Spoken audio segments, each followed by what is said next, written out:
บายดี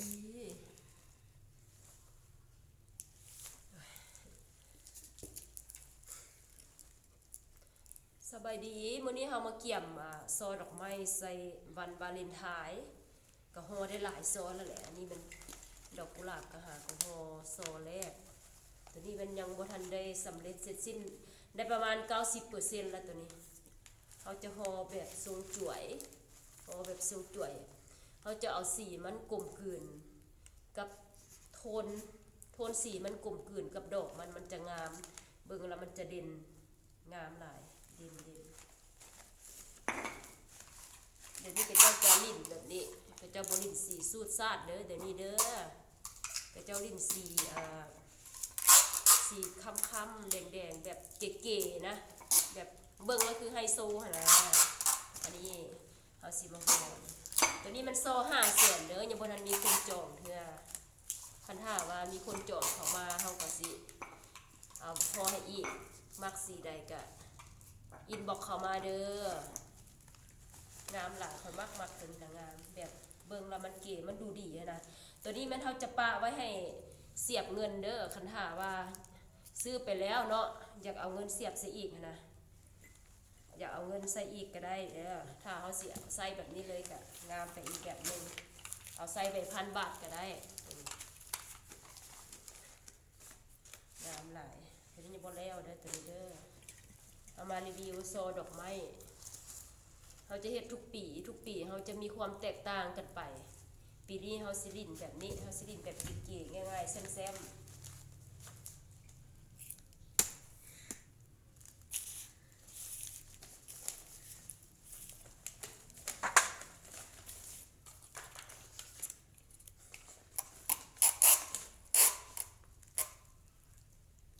เขายังสิใส่เตี้ยใส่โบงามหลายเดี๋ยวตัวนี้สิมาห่อแบบนี้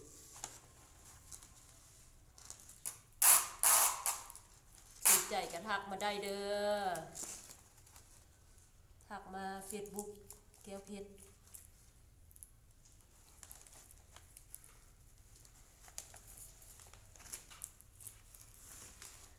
ใกล้ประมาณนี้เลยมันแสงแดดแล้วมันอันนั้น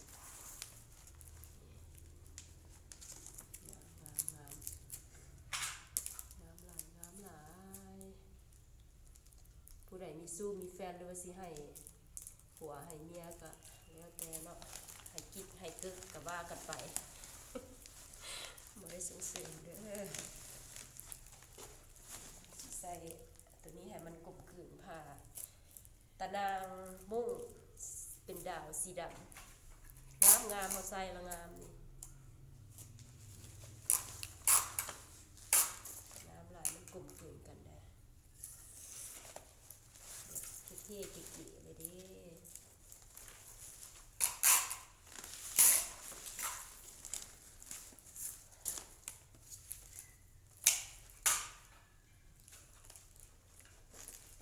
ใส่ประมาณนี้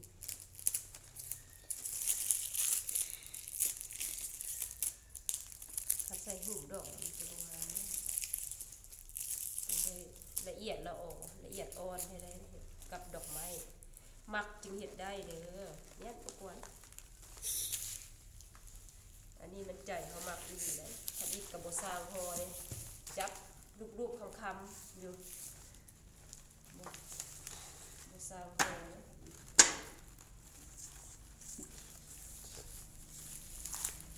ต้องมี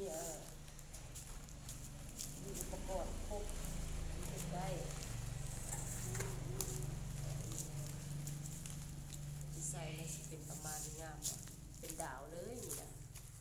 เป็นดาวเรื่องมือแบบอันนี้บ่ทันได้ใส่เด็กเลยเด้อเฮ็ดให้เบิ่งที่ทำดีงานแห่ง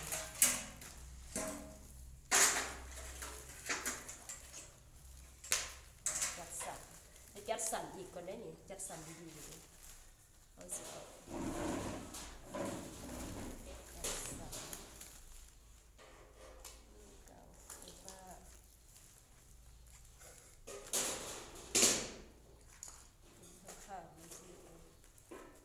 เวลาห่อ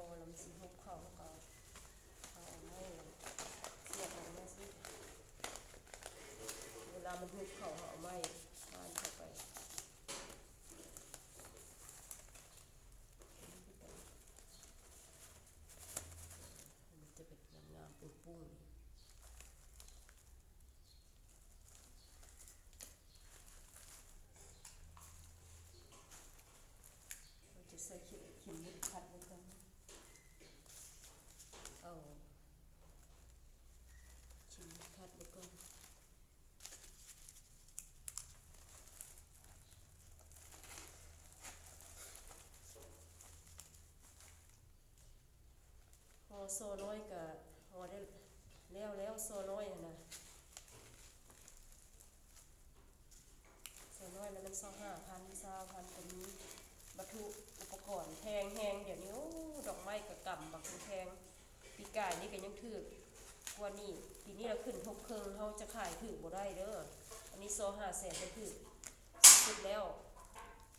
ปีกายนี่ก็เป็นประมาณซัมนี่ก็ประมาณ2-3 แสน2,500,000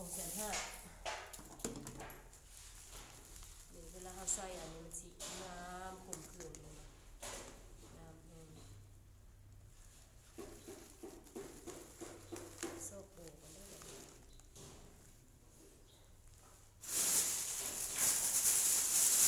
ต้องเบิ่งว่าโบจะได้เข้ากับเพิ่นต้องเอานี้สีขาวอันนี้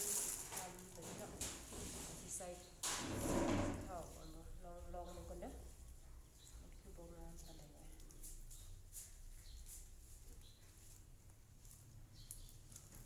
เข้าเพิ่มเติมประมาณนี้เวลาติดลมมันก็จะได้ประมาณนี้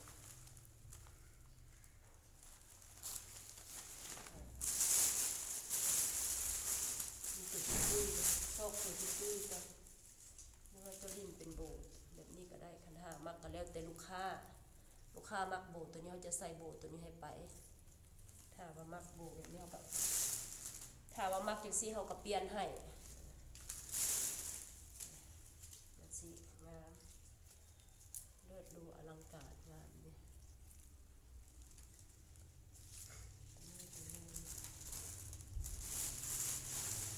ตัวนี้สิเป็นแบบเลื่อนบ่เอามันจะบ่มีปัญหาตัวนี้เขาใส่ตัวนี้ได้เขาจะเบิ่งว่าตัวใดมันจะเข้าโบมันจะเข้ากับโซมันนะจะเบิ่งเขาทดลองมาก่อนถ้าว่าตัวนี้เข้าเขาจะเอาแบบนี้เลยก็ได้เราเอาตัวนี้ใส่แล้วก็ยิงลูกนี่แบบ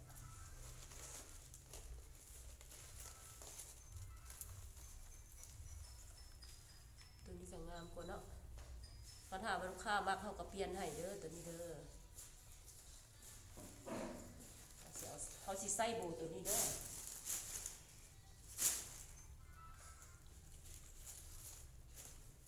เพราะว่ามันมีสอง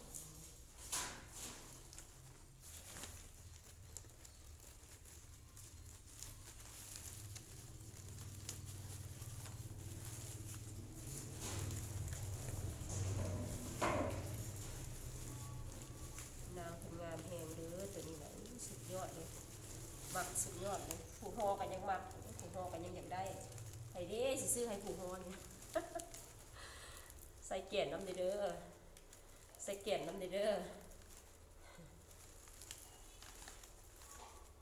ใส่เกียนน้ำให้คักอันนี้สิมาสาธิตวิธีใส่เกียนมันเวลาฮอแล้วมันสิได้ประมาณนี้งามแหงสุดยอดเลยงามแหงแล้วเขาจะมาแต่งได้มาแบบนี้งามแหงเก๋ไหลแหงกินขาดลอยอันนี้จะมาแต่งตรงนี้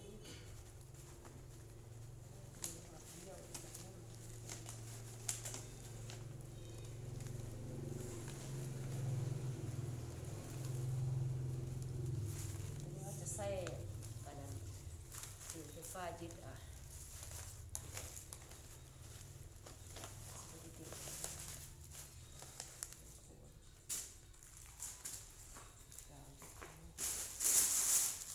อยู่บรรยากาศให้ได้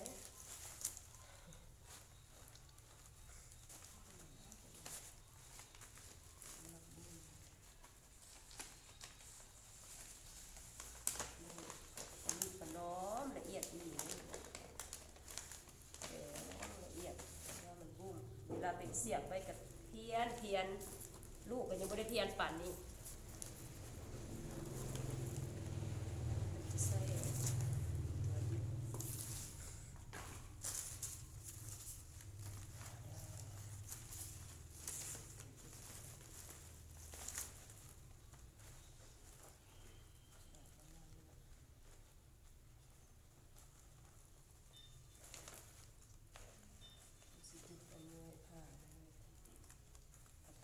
ชาติของมันเลย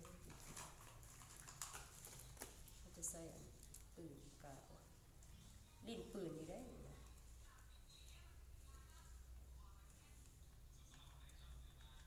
เปิดแล้วก็โอ้ยเปิดไฟมา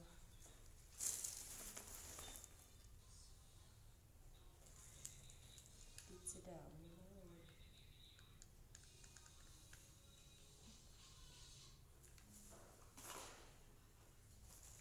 เราสิเบิ่งตามมันปล่อยตัวมันตามธรรมชาติเลยเวลาติดดาวก็ได้ไม่ต้องบังคับมัน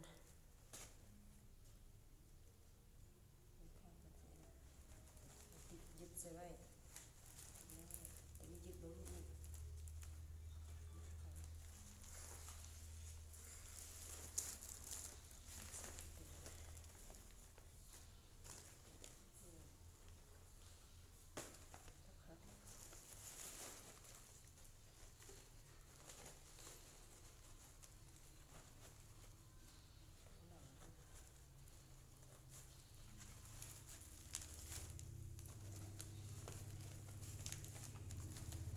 เรียนปั่นลูก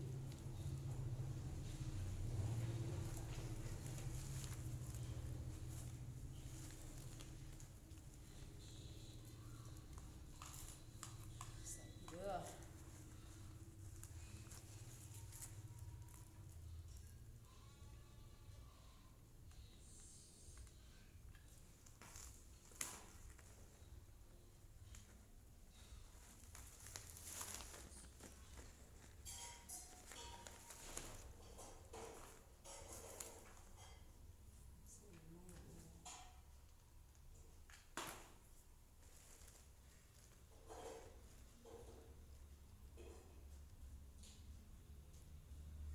มื้อนี้มือได้โซเดียวนี่เด้อมันหมดเศร้าคือแบบสิเฮ็ดแบบได้อยู่อันฮอนี่มันไวอยู่ดอกแต่ว่าคืดแบบแล้วมันซ่าเขาคืดเอาสีอันตัวใดมาใส่กันมันถึงสีงามแล้วมันอยากซ่าน้ำผึ้งมันเอาสีใดก็ได้นี่มันจะบ่งาม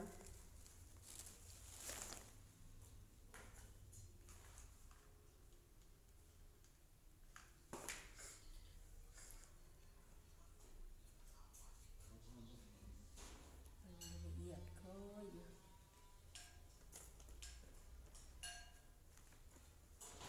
มันติดบนไหนเป็นกันก็ยึดไว้โอเคยังอีกได้นี่ยังประมาณ2%ติดสติกเกอร์มันจะมีสติกเกอร์มิสยูเขาสิเอามิสยูใส่บ่หรือว่าสิเอาตัวนี้ใส่นะคะละเอียดละอ่อนดีกระเพิ่มนี่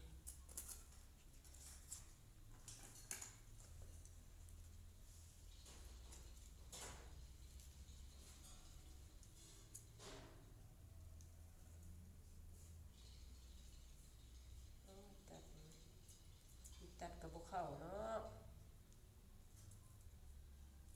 ตัดพวกเข้ามันก็บ่งามสิใส่2 อันเลยซะ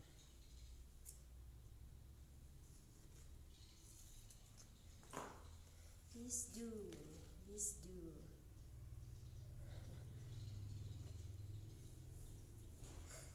หลายขั้นตอนแท้ๆ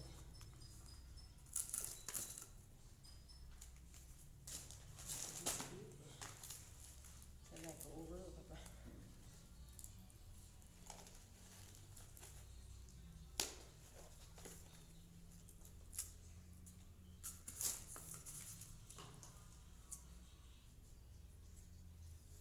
ก่อนแพงแฮงปี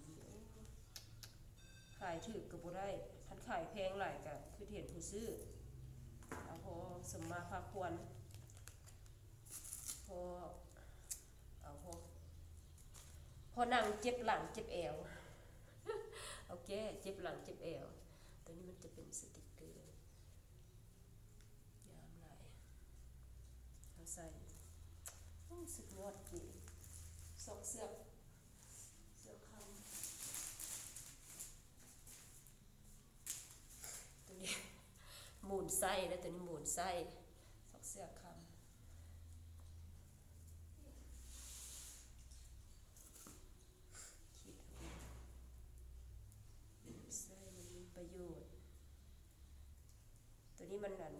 นางอันนี้มันเฟ้อแล้วก็เลยว่าบ่ใส่มัน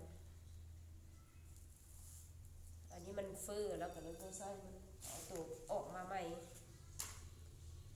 เอาที่ถึกใจลูกค้าเลยเด้ความละเอียดละโอปานีตปานอมนะเฮ็ดยากก็ยากเด้อวิสตี้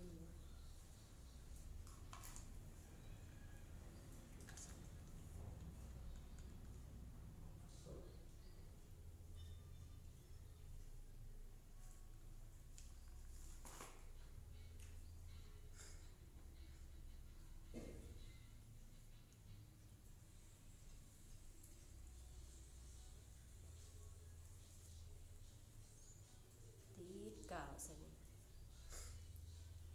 สติ๊กเกอร์มันโอ้ได้พูดเลยว่าตัดออก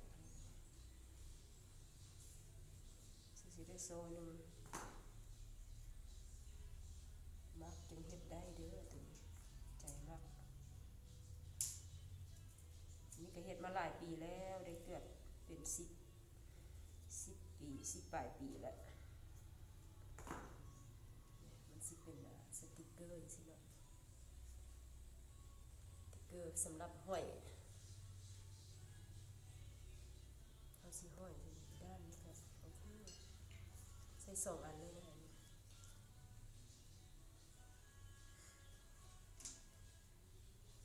ออกเป็นประมาณนี้ละเอียดละออดีเลย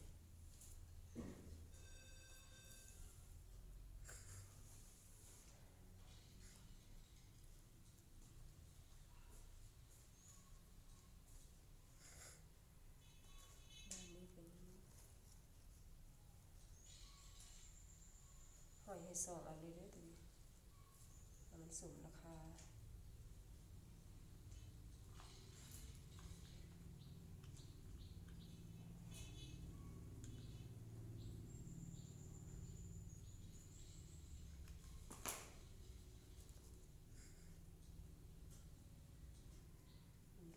สิได้สิผ่านบ่นี่ใส่อันนี้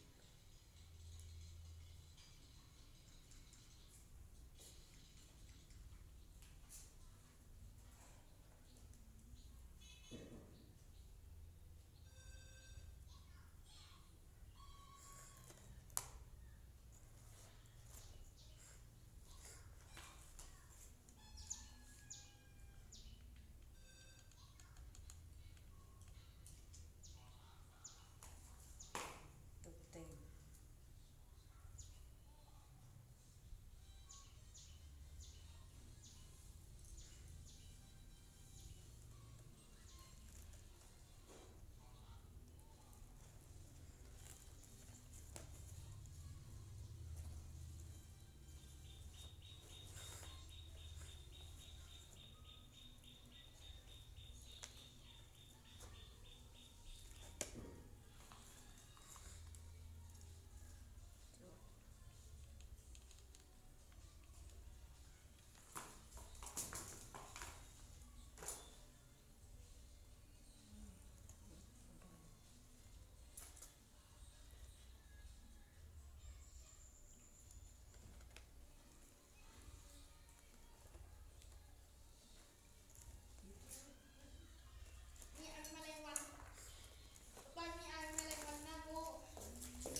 เฮ็ดยากเด้อตัวนี้ยากมันยากอีกสติ๊กเกอร์อันนี้เฮ็ด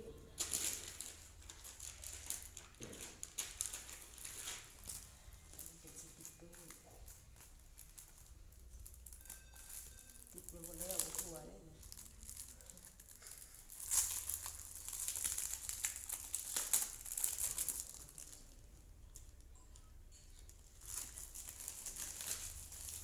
เป็นสติ๊กเกอร์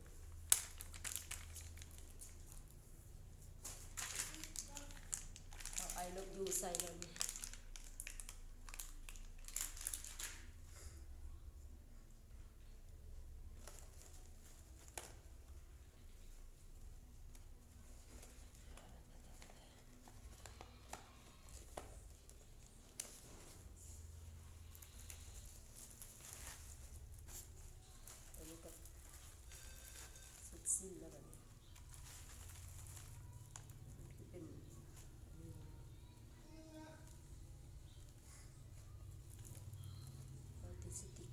miss you